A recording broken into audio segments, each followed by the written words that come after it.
तो दोस्तों हमारी आज की वीडियो है air blast in underground mine के बारे में। तो इस वीडियो में हम देखेंगे कि एयर ब्लास्ट की डेफिनेशन क्या है, इसे समझाने का प्रयास करेंगे और आखिर ये होता क्यों है, इसके मुख्य गुण कौन कौन से हैं, इसके खतरे क्या हो सकते हैं और गोफ को जल्दी कैसे गिराया जा सकता है और एयर ब्लास्ट को टाला कैसे जाए, और भारत में एयर ब्लास्ट के कौन कौन से एक्सीडेंट हुए हैं और आप इन सभी का पीडीएफ कैसे डाउनलोड कर सकते हैं, इन सभी के बारे में इस वीडियो में चर्चा होगी। So without wasting any time let's video start.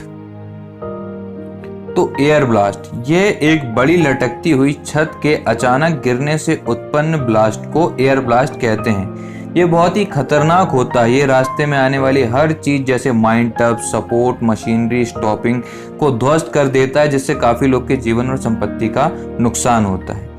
अब देखते हैं कि एयर ब्लास्ट की डेफिनेशन माइनिंग में क्या है। तो एयर ब्लास्ट जिस सीम के ऊपर चाल की परतें मजबूत पत्थर की होती है, या जिस चाल में सिल होता है और जिसमें केविंग मेथड से डीप्लियरिंग करते समय कई पिलर की कटाई हो जाने के बाद भी रूफ गिरता नहीं है। जब वो लंबा चौड़ा टंगा हुआ चाल एक साथ गिरता है तो गिरते पत्थरों के दबाव से गोफ की हवा बहुत तेजी से और बहुत अधिक मात्रा में बाहर की ओर तेजी से ढकेली जाती है। इससे एयर ब्लास्ट या हवा का झोंका कहते हैं। तीव्र गति से आवाज करता हुआ हवा का तेज झोंका बाहर आता है, फिर पत्थर गिर जाने के बाद वापस हवा बाहर से खींचकर गोफ में जाती है।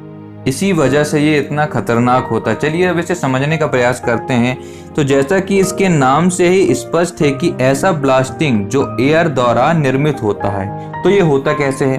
तो अंडरग्राउंड माइंस में जब कोल का एक्सट्रैक्शन करते हुए आगे बढ़ते हैं तो कोल के एक्सट्रैक्शन से जो रास्तों का निर्माण होता है, उनके छत पर कई प्रकार के दबाव कार्य करते हैं जो अभी तक वहां पर उपस्थित थे, जो उस वहां पर उपस्थित रॉक द्वारा सहन किए जा रहे थे, जैसे साइड प्रेशर, ऊपरी रॉक का प्रेशर, ब्लास्टिंग के कारण उत्पन्न प्रेशर और माइंस की दिन रात की हलचलों के कारण वह एरिया प्रभावित होता है। प्रकृति अपने नियम के अनुसार खाली स्थान को भरने का कार्य करती है, जिससे बचाव के लिए हम रूफ, बोल्ट, सपोर्ट आदि का प्रयोग करते हैं ताकि उस दबाव का विरोध किया जा सके और एक सुरक्षित वातावरण का निर्माण किया जा सके। लेकिन कभी कभी मानवीय देखरेख की कमी या जियोलॉजिकल डिस्टरबेंस के कारण स्ट्राटा का ब्रेक काफी ऊपर से होता है और वो काफी लंबी छत का टुकड़ा जिसे सपोर्ट करना है उसके बारे में जानकारी रखना कभी कभी संभव नहीं हो पाता। तो तब वो रूफ का बड़ा एरिया अपने साथ टन्स का भार लेते हुए जमीन में गिरता है, तो वो एयर ब्लास्ट का निर्माण करता है। सामान्यतः ये घटना डीप्लियरिंग के समय होती है, क्योंकि उस समय उस भाग का संपूर्ण कोयला निकाला जाता है और सपोर्ट भी काफी हद तक निकाल लिए जाते हैं। लेकिन ये घटना कहीं भी हो सकती है, इसलिए माइंस के कर्मचारियों को सतर्कता के साथ कार्य करना पड़ता है। आशा करता हूं कि अब आप समझ गए होंगे। अब देखते हैं कि ये आखिर इतना खतरनाक क्यों है और ये किस तरह से संपन्न होती है ये ब्लास्टिंग। तो जब छत से बड़ा टुकड़ा किसी स्थान पर गिरता है तो वहां जो एयर उपस्थित रहती है वह बहुत ही तेज गति से बाहर निकलती है। ये हवा का बहाव इतना तीव्र होता है कि रास्ते में आने वाली समस्त मटेरियल को दूर फेंक जाते हैं, जैसे सपोर्ट टूट जाते हैं, माइन टब, कन्वेयर सभी क्षतिग्रस्त हो जाते हैं। माइंस के सील्ड एरिया को अलग करने वाली स्टॉपिंग तक टूट जाती है। ये रास्ते में आने वाली हर चीज को तबाह करते हुए पूरे माइंस में फैल जाती है। रास्ते में आने वाले कामगारों को ये तो पिलर या किसी मशीन से टकराकर क्षतिग्रस्त हो जाते हैं, लेकिन सिर्फ इसी वजह से ये इतनी खतरनाक नहीं है। जिस स्थान में रूफ फॉल हुआ है उस स्थान से जो हवा के गैप का निर्माण हुआ है उसे भरने के लिए वापस हवा तीव्र गति से उस स्थान में वापस जाती है। तो दोस्तों अब इस लाइन को समझने का प्रयास कीजिएगा। जब टनों भारी रूफ फॉल हुआ, एक लंबा चौड़ा रूफ फॉल, जिससे वहां की उपस्थित समस्त हवा तीव्र गति से बाहर की ओर फेंक दी गई और वो सब विध्वंस करते हुए पूरे माइंस में फैल गई। लेकिन उस स्थान पर जहां पर रूफ फॉल हुआ है वहां पर एयर गैप का निर्माण हो गया, वहां अब हवा नहीं है। तो वहां हवा की पूर्ति करने के लिए माइंस की हवा रिटर्न आती है उतनी तेज गति से जितनी तेज गति से वो फेंकाती है। कारण पुनः वह रास्तों में आने वाली चीजों को छत विछत करते हुए वापस आती है। इसी कारण जो व्यक्ति एयर ब्लास्ट के प्रहार से बच भी गया हो वह उसके पुनः प्रहार से नहीं बच पाता। इसके कारण माइंस के उन स्थानों की गैसें भी बाहर आ जाती है जो कि सील्ड ऑफ करके अलग की जाती है। इसमें ज्वलनशील गैसें और विषैली गैसें भी हो सकती है। यदि उस दौरान ज्वलनशील गैस का विस्फोट होता है तो कोल डस्ट का विस्फोट भी हो सकता है। इसी कारण ये काफी खतरनाक घटना है। अब देखते हैं major causes of air blast are. तो केविंग के कारण रूफ का लंबे समय तक लटके रहना, रूफ का अधिक चौड़ा हो जाना, unsystematic working, method of working improper, unsystematic support system. तो ये इसके मेजर कॉजेस हैं, इन्हीं के कारण सामान्यतः एयर ब्लास्ट होता है। अब देख लेते हैं कि इसके खतरे क्या हैं। तो dangers of air blast are, air blast के रास्ते में पड़ने वाले आदमी दूर फेंका जाते हैं, कुछ पिलर से टकराकर मर जाते हैं।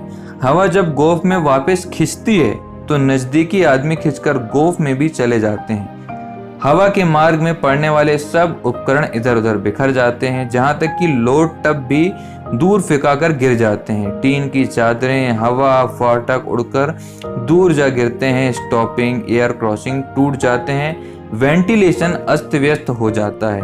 गोफ से मीथेन व कार्बन डाइऑक्साइड गैसें आयतनों फेसों में भर जाती है। कई सपोर्ट्स गिर जाते हैं, रूफ भी गिर जाता है और पिलर भी चूर हो सकते हैं। कोल डस्ट चारों ओर उड़ने लगता है, इतना अंधकार हो जाता है कि कुछ भी दिखाई नहीं देता, सांस लेने में भी दिक्कत होती है।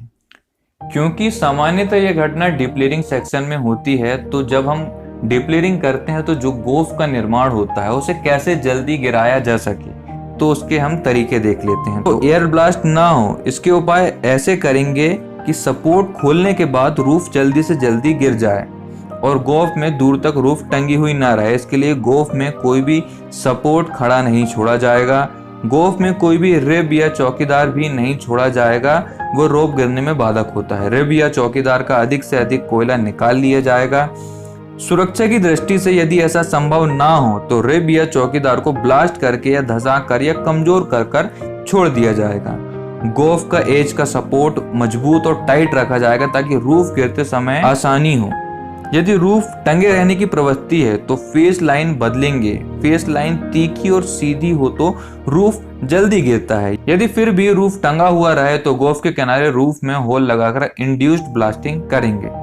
ये तो हो गया एक तरीका कि कैसे गोफ को जल्दी गिराएं जिससे एयर ब्लास्ट ना हो। अब देख लेते हैं ओवरऑल हम क्या कर सकते हैं कि एयर ब्लास्ट ना हो। तो देखते हैं how to avoid air blast. तो मजबूत और ठोस स्ट्राटा वाली सीम की डिप्लेरिंग करते समय अधिक से अधिक रास्ते खुले रखे जाएंगे ताकि एयर ब्लास्ट हो तो उसका फोर्स कम से कम रहे। क्योंकि यदि हम रास्ते अधिक रखेंगे तो एयर को फैलने के लिए जगह भी अधिक मिलेगी और उसका दुष्प्रभाव भी कम से कम होगा। इसलिए ज्यादा से ज्यादा रास्ते में एयर ब्लास्ट के खतरे कम हो जाते हैं। अब सेकंड पॉइंट देखते हैं। ऐसी माइन में जहां डिप्लेरिंग करने के बाद भी रूफ फॉल नहीं हुआ है तो वहां जो आइसोलेशन स्टॉपिंग का यदि निर्माण किया जाएगा तो वो कुछ इस तरीके से किया जाएगा कि 1.5 मीटर बाय 1.5 मीटर का चौड़ा एरिया वहां पर छोड़ा जाएगा। उसे प्लास्टिक कवर आदि से ढक दिया जाएगा।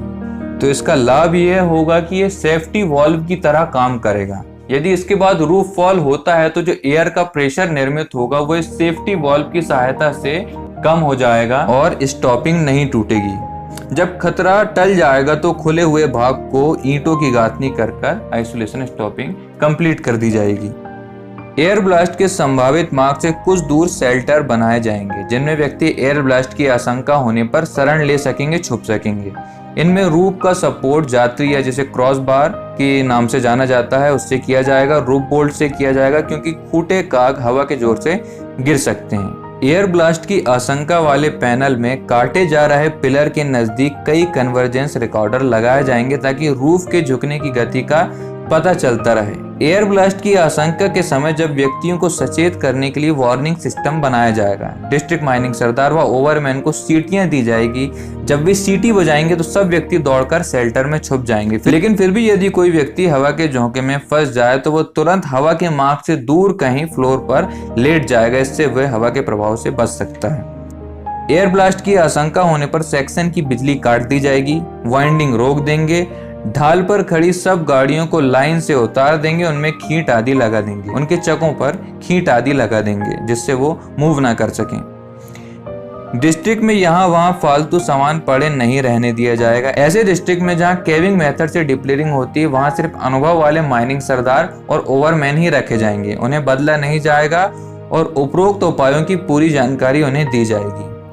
समय समय पर मॉक रिहर्सल कराए जाएंगे ताकि सभी व्यक्तियों को मालूम रहे कि खतरे की खबर मिलने पर उन्हें क्या करना है। एयर ब्लास्ट हो जाए उसके बाद कार्य आरंभ करने से पहले असिस्टेंट अंडर मैनेजर द्वारा ढीले पड़े रूफ, पिलर, सपोर्ट, हवा, गैस की और शाफ्ट में केज के सस्पेंशन, गेयर आदि सभी की जांच की जाएगी। उसके बाद कार्य आरंभ किया जाएगा। कन्वर्जेंस रिकॉर्डर लगाए जाएंगे जिससे रूफ फॉल के विषय में इंडिकेशन मिलता रहे। जियोलॉजिकल कंडीशन के अनुरूप मेथड ऑफ माइनिंग का सिलेक्शन किया जाएगा, ये भी बहुत आवश्यक है। अब दोस्तों देख लेते हैं एयर ब्लास्ट के एक्सीडेंट जो इंडिया में हुए हैं। तो भारत की माइंस में कुछ एयर ब्लास्ट की घटनाएं हैं, जैसे वेस्ट चिरमिरी कोलियारी में एयर ब्लास्ट से 14, जमुरिया कोलियारी में 12 व्यक्ति, परास कोल कोलियारी में 5 व्यक्तियों की मृत्यु हो गई थी और कई लोग घायल हो गए थे। रावणवाड़ा कोलियारी में इंक्लाइन में बैठे 14 व्यक्ति में से 6 60 मीटर की दूरी तक फेंका गए थे, इनमें से 11 की मृत्यु हो गई थी। एयर ब्लास्ट कोटा डी, कुआर डी, डेमोमैन, कतरास प्रोजेक्ट, सिंगरौली, गोदावरी, खान नंबर 8, 10 इंक्लाइन में भी हुए हैं, इसलिए इससे सावधानी की जरूरत है। तो बस दोस्तों आज के लिए इतना। यदि आपको उसका पीडीएफ डाउनलोड करना है तो मैं miningpapa.com की वेबसाइट लिंक डिस्क्रिप्शन में दे दूंगा, वहां से जाकर आप इसका पीडीएफ डाउनलोड कर सकते हैं। तो दोस्तों वीडियो कैसी लगी कमेंट करके जरूर बताइएगा। यदि वीडियो पसंद आई है तो इसे लाइक करें, अपने माइनिंग के दोस्तों के साथ इसे जरूर शेयर करें और इसी तरह से चैनल को सब्सक्राइब करके अपना प्यार यूं ही दिखाते रहें। मिलते हैं नेक्स्ट वीडियो में, तब तक के लिए जय हिंद, जय भारत।